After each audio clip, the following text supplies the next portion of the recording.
Nobody wanted to go to a car dealership. They would rather go to a dentist office than go to a dealership. All right. You pull up at a car dealership, there's like 8 guys sitting out front just waiting to eat you up like they're sharks. Two kinds of counsel. There's formal and there's informal. You could go back and give your younger self financial advice. What would it be?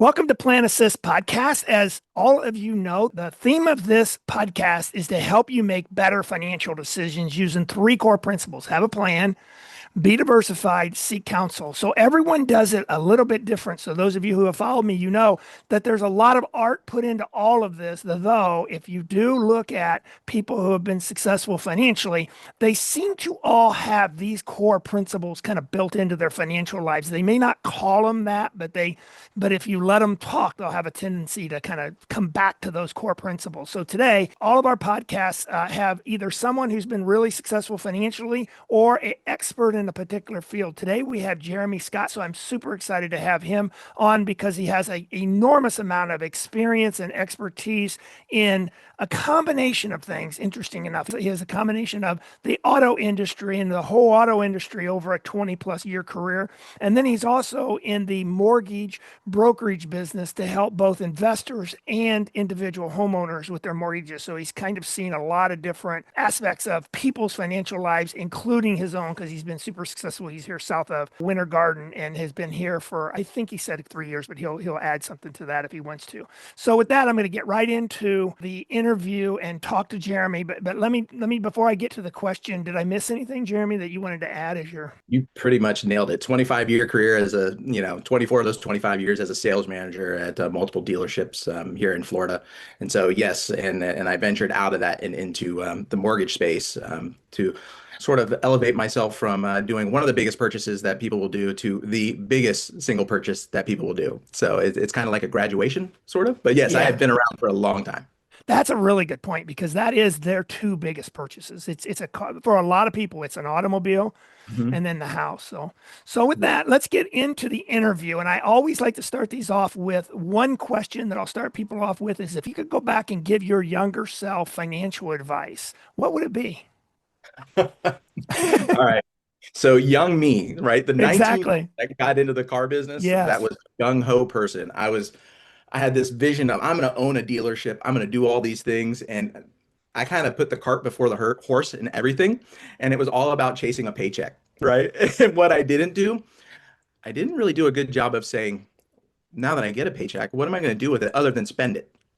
So That's that's kind of awesome. the younger me was definitely all I love the shiny things. I love Yes. buying the greatest new toys and everything. But now that I am gonna be 47, I would go back and smack myself a little bit and say, "Hey, buddy, let's not spend that $10,000, $12,000 you made that month. Let's put a little bit of some of it aside for a rainy day or to grow."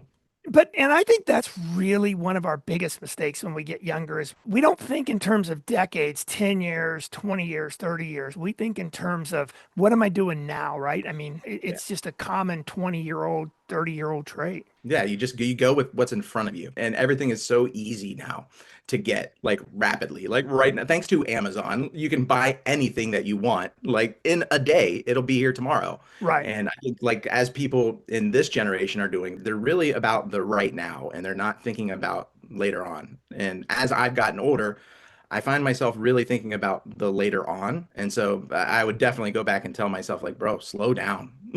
Think about it.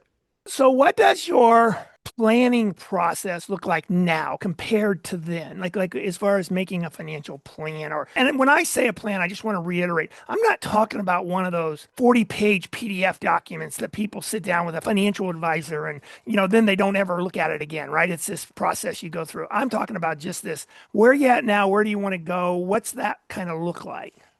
Right now, I look at the whole picture Okay. now. Like if I make a decision, I first of all, I run it by my wife to make Uh-huh. sure that we're on the same page. And I look at with the kids and everything, like I have to like think more forward than I was before. So now I have to look at the whole picture. And I can't just, at this day and age, I can't just make a rash decision because you never know what's going to be thrown at you. And so that's what I do now. We literally make a family decision on everything that we do. And you connect all the dots because that's one of the biggest challenges it is. Like the example I give is if you build a extension onto your house, there's a whole bunch of individual decisions you're going to make, but at some point you have to have an engineer and an architect put it into a CAD system that really connects all of those decisions together. And that's what I hear you saying. You kind of, because all these decisions individually are interesting, but actually they all connect to each other. Yeah, they're all connected. One thing after another. It's all Uh, one big thing. Like I'm remarried, so with my ex-wife, we didn't have the dialogue and I didn't slow down to like notice what I was wanting to do. uh, Where that's one thing I would do now is like with my wife now, we spend so much time looking at what we're actually doing and we plan everything. And we have an autistic son, and so his day is planned. So our life is literally planned right now. And that's one thing I didn't do back in the day. Right. So that's really interesting. So one of the things that I find planning, so when I started Core Wealth Consultants in 2012, I really spent, I mean, 3, 4, 5 years really looking for three core principles that were common across successful people. And then I also looked at the opposite of what were unsuccessful people not doing. And I kind of settled on these three. But what I think people misunderstand about planning is that though it also helps you get from here to there, so it's good for helping us get really Mhm. clear on here's where I'm at, here's where I want to go, and what are the tasks in the middle. I think another thing the plan does, and maybe more important than that, is that it helps us avoid mistakes, right? Because when you actually sit down and think about what you're doing, it avoids those mistakes. You look back on and say, well, why did we do that? Right? Yeah, that's a big thing. It really does help you avoid certain things that you might actually do. I would like going back to like the very first question, like one of the things I would have done for myself, I would tell myself when I was younger, when I was gonna make a big purchase or a big decision, like wait 24 hours before you make that decision and see if you still want to do that decision the next day. And that's something I don't think that I fully understood back then. But now, before I make any decision, I wait 24 hours. Just if it's a big decision, like a financial decision, I wait before I just make a rash decision. Because you will find that, like, I've noticed that if I think about it for a 24-hour period, do I really need it? Do I really want That's to do it? good. Yeah. And I can make a better informed decision before I make that decision in the heat of the moment. And there's almost no big financial advice that has that sense of urgency. So both of us grew up in a world where we were trained to create a sense of urgency for clients, right? I mean, that was our whole life. I mean, we spent 20 years, I was a financial advisor selling stocks for that matter. And the sense of urgency was so pounded into our heads. Now, as both of us get a little bit older, we realize there's almost no big financial decision that's that urgent, is it? No, nothing as urgent as what we think it is. Like right now, it can wait. If you can't wait at least 24 hours, what are you doing? Like when we moved here, we like I moved here because my wife lived here and then we had to buy a house and but we were like kind of forced to like buy within like a 24-hour 30, it was like within a like week or so we had to Yeah. figure out what we are gonna buy. And we ended up buying the house we rented because we just decided that, listen, we already live here, we already know it. Why don't we just buy this versus trying to like think of something else to do and just throw ourselves into it that on the unknown. And so we made the decision to stay here. And that's something I wouldn't have done before. I would have looked for the nice new toy, Yeah. and the nicer house and all that stuff. That's what you do. I think that's what we're trained to do. I think as we develop, it's like, let's get the new thing. Let's be exciting. It's crazy. Yeah. Especially both of our industries, especially when you're trained like we are, like the flashy, the perception is almost as important as the reality. And I've just the older I've gotten found that that is really not a good strategy to maintain or grow wealth. It's a good strategy for if you're just wanting to have fun or kind of short term, but not long term. Yeah, and I'll tell you, when I was a sales manager at a dealership, I was a little bit different than a lot of the other people where it was all about just making that transaction. I can't tell you, Tim, how many times I had conversations with customers that needed a car and wanted a nice, shiny car. But when I looked at their credit and I looked at what their income is and I looked at what the payment's going to be, I would have to have those conversations and kind of go against the grain with what everybody else was doing and say, like, do you really need to have the sunroof? Do you really need to have the shiny wheels? Like, what's important to you? And those are the conversations I would have with clients looking to buy a car. And that's what kind of differentiated me from that industry where everybody was all about transaction. Let's just Yeah. get the deal. Just get Don't worry it, about it. sign the Let's sign the form. sign the paperwork, do it. Yeah. And I would rather like take a time out. Let's take a look at the overall equation and let's see if it makes sense. because I want to have you repoing a car and having that on my conscience that I did that. That's really good. So before I move to the diversification, I want to ask one last question, kind of in this planning genre. Is there a time, can you share a kind of a mistake you made that had you done just slept on it 24 hours, put a little plan together, that you wouldn't have made that mistake? Can you share, or do you want to share something that kind of, what was something that kind of cost you money or time or something that had you slowed down a little bit and kind of put it on paper, it probably wouldn't have happened? Yeah, I mean, it's a very interesting conundrum that is, because when I got into the car business, I think I kind of shared this with you. I signed up to be a Series 7 trainee with Charles Schwab as a stockbroker. And there's a part of me that, like, when I was at the dealership, they asked me a simple question. They said, "Have you ever sold anything before?" And I said, "No." And the dealership, I was selling my car at the time to get me some money while I do my licensing. And they said, "Well, give this a shot and just see what you think of it." And I was like, shoot, yeah, why not? And so I basically got into the car business that day. And 25 years later, I was still in it. Now, who knows where if I would have taken a pause, said, time out, let's regroup and think, would I have not been in the car business, or would I have gone and done stocks, and who knows what that would have done. But that would have been like one of the ones where I would have like really taken a lifetime out and like thought about it. I think that's why we're kindred spirits, where we met and just got along so well. I actually did that Series 7. When we had coffee together, I was telling you, I actually did do that call center Series 7, spent a decade at Schwab. So it's kind of funny that you almost did and I did. Almost. So, it's kind of interesting. Yeah, it's interesting dynamic, but yes. Yeah. So on the diversification, kind of owning your business, because you've worked for people, now you have your own business. Talk to me a little bit about kind of how you see diversification from real estate, investment, kind of cash. What's kind of your view on diversification, both individually, but also if you want to just share it more in a company client perspective too. So, and I think we kind of talked about this too. The one thing I've realized since getting into this is the amount of equity that's in people's homes across the United States. And there's a lot of people that don't necessarily know how much money that they have in their homes. A lot of people just buy a home and just live in it, and they just think that it's there. It's just their house. It's their security blanket. It's what it is. And a lot of people that I've talked to on social media and in person, don't necessarily know that they can tap into it and what they can use it for or why it's there. And so that's one thing for as far as a client standpoint. If they don't know, that they can try and get into it, but when they tie their money into that house, it's not as easy to get a hold of than they think. Like, I have a lot of equity in my house, but if I needed something tomorrow, like like $10,000, it's going to take 2 to 3 weeks before I can even tap into it because it's Uh, not liquid.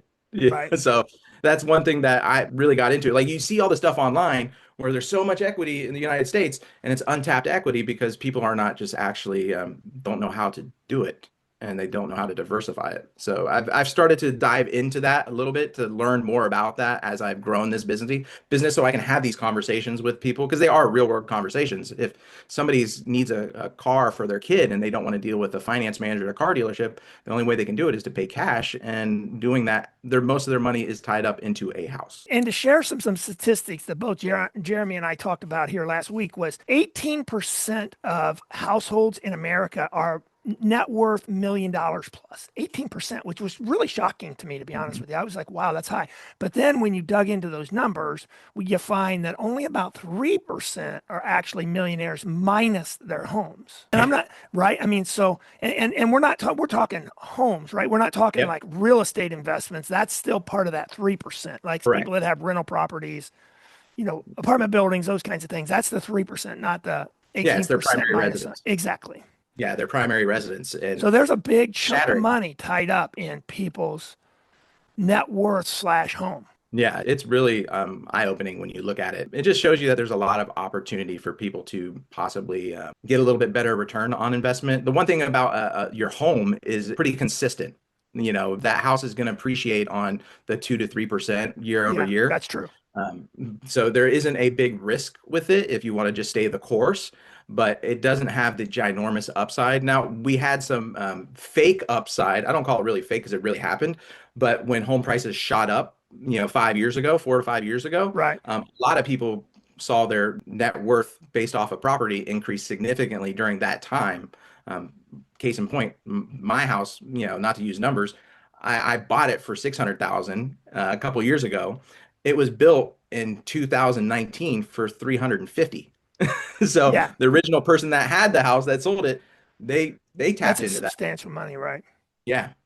So The thing you got to be careful about, though, as a financial advisor that I see is that equity or that net worth number. You don't want to change your lifestyle based on that number. And I do see people do that. You know what I mean? So they'll go and put their balance sheets together and they'll see, well, we're worth 1.2 million. And that means I can buy X. When reality is you probably need to still really stay tight on that income expense. How much are you making? How much are you spending a month, et cetera, and kind of put that net worth kind of out of your mind. yeah, it's that stuff you want to tap in later in life when Right. you don't have an income. You want it to be there, but you do want it to grow. So sometimes, like I always say, if I would have gotten in on Netflix when it first came out all those years ago, I told another manager that I work with, like, you got to try this thing, Netflix. It's awesome. And then the stock was trading at like $4. And I think now, I don't even know, it's in the hundreds, but I never thought of it. And so if people have, I mean, to know where your money's going and to find like maybe a slightly better way to appreciate more income off of it might be better than spending it on like frivolous stuff. Exactly. There's a great book that was written back in the early 90s by Peter Lynch, who used to manage the Fidelity Magellan Fund. And he Mhm. wrote a book, One Up on Wall Street. And he talks about exactly what you just brought up is you do need to take some of your extra money if you're living within your means and buy companies that you know, buy companies or products that you use. Like how do I not have a bunch of Apple when they came out with that podcast, I gave my daughter one of those podcasts, and that was one of the greatest presents she ever had. I mean, Mhm. and so it just didn't dawn on me to just take money and put it into Apple. Yeah, I mean, and It's Apple something you was use to every your day. point, and to your It's point something about you use every day. Netflix, Right. Costco. I mean, just go down the list, and it doesn't mean we got to put tons of money in there. It just means take a little bit of money. It's what I kind of call core satellite strategy, where you have your 401ks just bumping along at that 8, 9%, 7, 8, 9% return. But then you have this satellite where you do some of those investments outside of your core strategy. So I Yeah. think that's important. I really think that's probably one of the biggest investment strategies that people miss. Yeah. I can see that. So Absolutely. so then on the last category is seek counsel. Now, this one I find is the hardest of the three. And the reason is because the first two are pretty objective. They really are. So if you sat down with 10 financial advisors and you talked about putting a plan together and you're trying to make a particular financial decision, it's likely 8 or 9 of them are going to say basically the same thing. When you Yeah. talk about diversification, that's still going to kind of be pretty common across the industry. You talk to me, talk to you in the Mhm. finance business, we're going to have pretty similar opinions. The better word is we may have different opinions, but the advice we give clients probably is similar.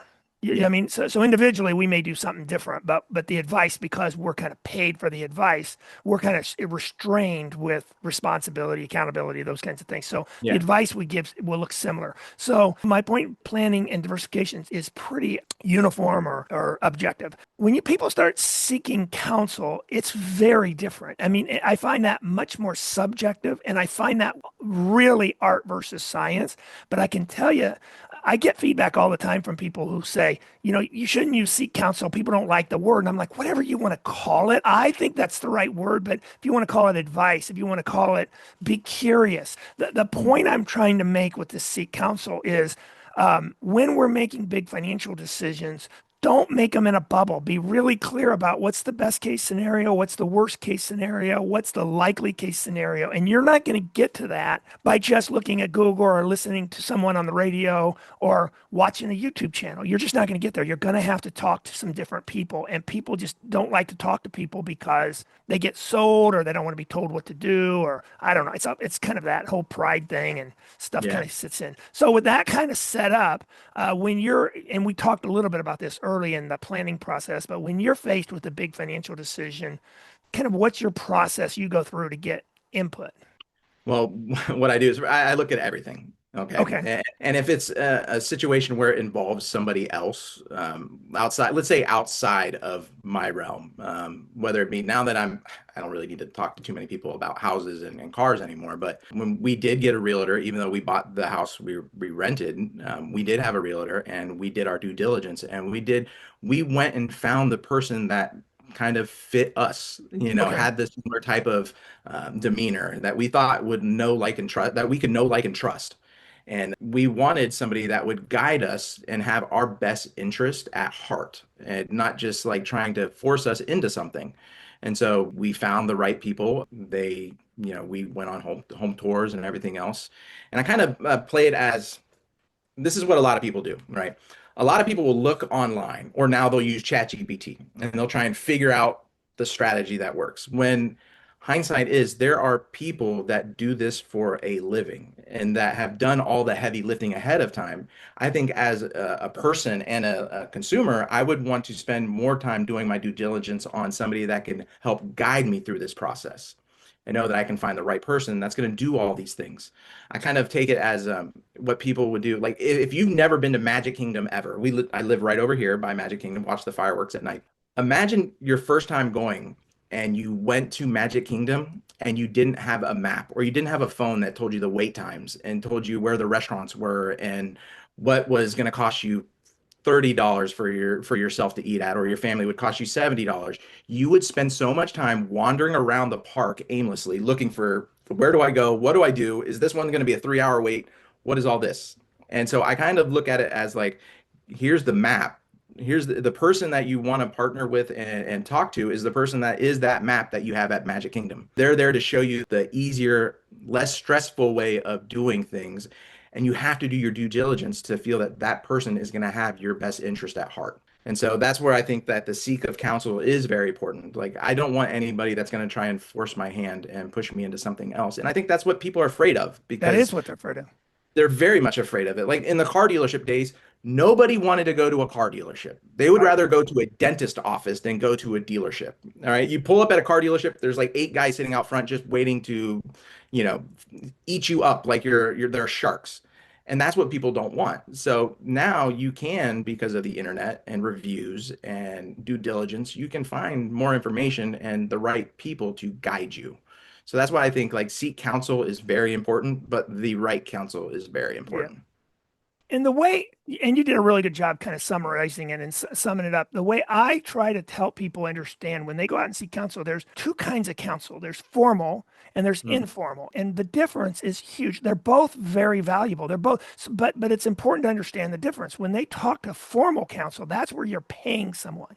Right. So when you're paying a lawyer to do your will, you're paying someone to do your taxes, you're paying someone to do your mortgage, they're paying me to Mhm. do their finances. We're going to give different advice because we have a legal and a responsibility that can come back and bite us if we give bad advice. Where Mhm. informal advice, that's YouTube, that's Grok for all matters, right? Right. That's AI.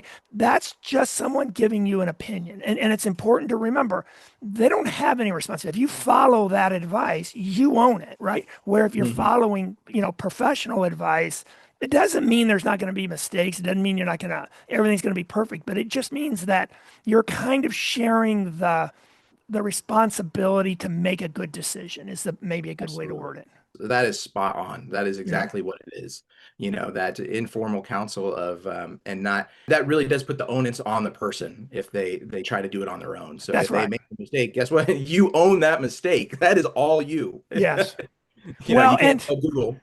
and what I find with finance people, a lot of people can make really good financial decisions. In fact, most of my clients are really good. I mean, I add the organizations piece to most of my clients' lives. I don't add like the new stuff. Like it's almost like Charlie Munger was asked one time at a Berkshire Hathaway shareholder meeting was, what kind of advice when you give it? And he said he really doesn't give much advice because he can only help people who are almost there, right? And what he Mhm. meant by that was they kind of already have to have done the research, the information. And when they ask him for the advice, it's kind of something they were already going to do. They Yeah. just that just was confirmation. That's really what I see in my world. The one place that I do help clients dramatically is order. Like, what order do they make the financial decisions in? So they'll go do research and they'll say, I'm going to go do this. And I'm like, that's a really good financial decision, but you probably want to do this first. Hmm. Right. But, like I have people who will be paying extra on their house. They'll have a mortgage, they'll be paying extra on their house. And I'm like, well, your interest rate's what? And they'll say, 3.5%, 4%. And I said, but then are you maxing out your 401k as an example, right? Well, Yeah. paying off the house is a good strategy. There's nothing wrong with that. But maxing out your 401k is also a good strategy. And you probably want to do that first. Yeah. And you look at your rate of return on the That's right. two. And then you find out which one weighs, makes the most sense. And for me, like one thing when it comes to like counsel, if somebody wants to buy a home, this is what happens. So Zillow is pretty bad about this because people will jump on Zillow first and they'll start looking at houses all over the I place. would too, though, to be fair, that we do the same thing. Of course. And they'll see this $400,000 home Yep. and they'll be like, and they'll see the payment estimate without putting the real numbers in and knowing what it's going to cost to get there. And they'll be like, oh, I can afford that. That's great. That's easy. But when you get pre-approved, so what I do is I look at all the financials and I break down the difference between the actual what they want to pay and what they think they can pay. And then I show what it actually is going to be. And then we look at now, if you have a rough month at your job, are you going to be able to still live and have the lifestyle that you have? And so people all the time will go on Zillow. I'm working with a client right now, and he is just done set. He wants to get out of this condo he's in, and he's making like $70,000, and he's like just sending his poor realtor like, look at this $400,000 house. I'm just like, time out, hold on. I understand you're excited and everything else, and you want to get out of this condo in Kissimmee and you want to move closer to your new job. But I'm like, this is a new job. We need to know that if this mortgage is really $3,000 a month, are you, the person that just started this new job, going to be able to handle a 3,000? You've never had a payment that high. You've never done that. But when he went on to and tried to do all on his own, he was like, oh, I can handle that. That's no problem. But in my job, we have to make sure they have 3 times the payment saved up before they close on the house. And a lot of times they don't have that. They just see the flashing, oh, I can do that. That house is beautiful. And then they just go with it. And you have to really be able to like reel them back in and be like, Yes. hey, let's show you what we can do. And that's why I always tell people when you start the process, get pre-approved so you can look at your true financials and know exactly where you're at, because people will go online and just think that they can do it all. And the advice you're giving is so valuable to them. What people don't understand is the cascade effect of if you go get a house that costs too much money, but you can afford it with that job, then you lose the job. Okay. Mhm. Now, what happens is the next decision becomes a bad decision because you got to make the $3,000 payment, right? I mean, you would have paused, probably taken another, good job that you could, that maybe paid a little bit less, but it had a lot more long-term potential. Mhm. But you no longer have that window. That's not an option anymore now because you have to make $3,000. So you're going to take this job versus another job because you've kind of gotten yourself over your skis. Yeah, and that's 3,000 for somebody that makes 75. You're almost at 50% of their income being Yeah, used toward the house, and that's not counting the taxes taken out and all that stuff. So their gap is narrowed. What they can do and can't do changes tremendously, and that's where, like, we even talked about it before. That's where like a lot of shift is transactional versus like personal, and you have to be able to have those conversations so people are more aware of like what they're actually getting themselves into. And exactly. I think so we're not it's transactional. it's so important. And I think one of our biggest challenges when you kind of hit this seat council kind of, okay, I'm going to talk to somebody that's going to get paid. First, I don't want to pay him, but the value of it. But that aside, getting input to make sure you understand worst case, best case, where I find no question, the reason people don't do it is because they're not good at it. Number one. I mean, if you've been relatively successful and you're 40 years old, you haven't had to make a bunch of financial decisions. What'd you do? Buy a house and put your money in a 401k. All of a sudden you're 40 or 50 and you're having to make 3 or 4 financial decisions a year. Life changes. So now, but you haven't really done it. So you're not good at it. Number one. Yeah. Number two, it's trust. That there's so little trust in the professions. It's really heartbreaking. I mean, because it really hurts the individual trying to make financial decisions. Yeah. But It's in not, fact, it's disservice to those people. yeah, It's exactly. fine. In fact, there's so much distrust. I'll give you one story that you'll find fascinating is in 2008, we were in the middle of the bear markets, all the markets are crashing, the real estate market's crashing, people are really challenged. And at that time, I was in a leadership role. So I worked with a bunch of financial advisors, and I was in Detroit. We were doing dinner with a financial advisor that had been around for 20 plus years. And I asked him when we were at dinner, I said, so when's this going to get over with? Because by then it'd been, I don't know, it was probably like February, March, somewhere in there, April 2009. I can't remember the exact date, but it was in that area. And this advisor looks at me and he says, you can start buying right now. And now remember, I've been in the business for a long time, right? Mhm. So I'm used to people being egomaniacs and giving me advice and doing it with confidence, right? And I started laughing. I said, so really? I said, what makes you so confident that that we can start buying, right? And he goes, okay, Tim, he goes, here's what happened. He goes, I had a client who was in the car business and he had three big dealerships in south side of Detroit. And he said, this guy started to wire in 300 here, 500,000 here, 600,000 here. And he goes, all that started about 2007, 2008. And he would make me buy treasuries with that money. And so all this guy was doing was buying treasuries, send 100 grand, send a million, 200,000, et cetera. And he at some point gotten to where he had multiple millions of dollars with this Wow. financial advisor, right? And it was all in really short-term, safe U.S. treasuries, right? And this advisor looks at me and he says, about a month ago, he started calling me and telling me to start sending that money back. I was starting to wire it back out. And he finally said, what are you doing? And he goes, well, here's what happened. He goes, I thought my dealerships were all going to go broke. And he goes, and so I was trying to get as much of the equity out of those dealerships as I could. So when they went broke, I still had some money to restart my life. He goes, that's what I was doing. So I was buying, that's why I wanted you to buy treasuries. And he goes, okay. He goes, that makes sense. He goes, now why are you comfortable sending the money back and putting it back into the dealerships? He goes, because it's over. He goes, you can start buying. He goes, the crisis is over. And he goes, well, what makes you think it's over? And he says, because in Michigan's like a lot of states, you can't sell cars on Sundays. Mm-hmm. Yep. And he said, for decades, he goes, we can predict the number of cars we're going to sell the following week based on the traffic in our lots on Sunday. We have those lots. We have cameras on our lots. And so if we see a lot of people driving around and looking at cars on Sundays, we can literally predict the number of sales. He goes, we had nobody looking at our cars on Sundays in '08.